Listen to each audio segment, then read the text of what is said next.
Allez, dans quelques minutes, on va ouvrir le TPOP.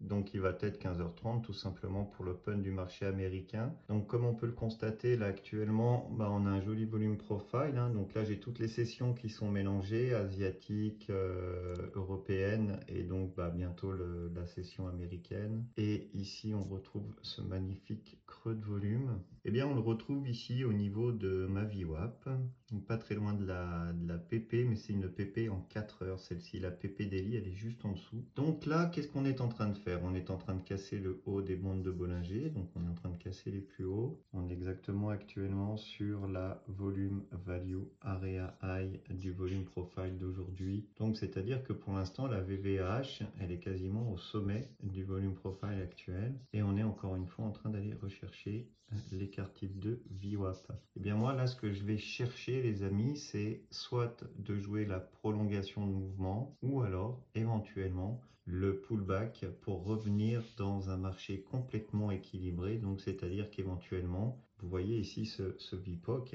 qui atteint quasiment les 100% de ma fenêtre. Eh bien l'idée ce serait de venir rechercher durant la séance américaine ce point pivot daily ici et de refaire du volume ici afin de redescendre ce VPOC. Et pourquoi pas toute cette VVA qu'on a actuellement ici, VVAH et VVAL, et bien tout simplement redescendre ces volumes sur le bas.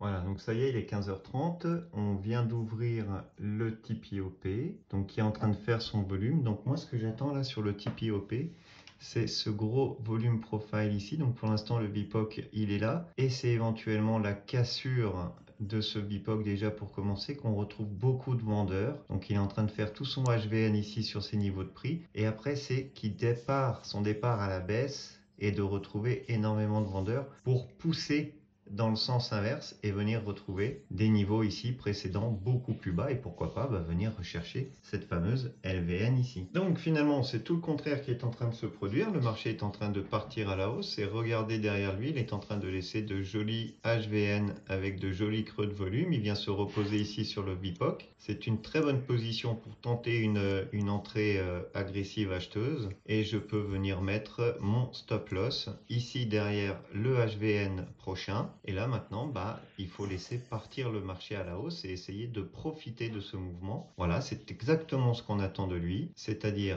des départs, des mouvements haussiers avec des creux de volume et surtout qu'il ne retrace pas les creux de volume précédents. Voilà, donc au fur et à mesure que le marché continue son ascension, il laisse derrière lui donc le VPOC qui le suit systématiquement. Et là, c'est ce qu'on aimerait, c'est que de nouveau on fasse du volume de telle façon à conserver ce creux de volume. Moi, je vais quand même mettre un stop loss suiveur ici juste derrière, voilà, histoire de protéger mon trade si le marché revient derrière ce creux de volume. Donc comme ça, j'aurais quand même pris un joli trade. Et là, le marché, il peut continuer son ascension comme ça, au moins pendant 30 minutes, hein.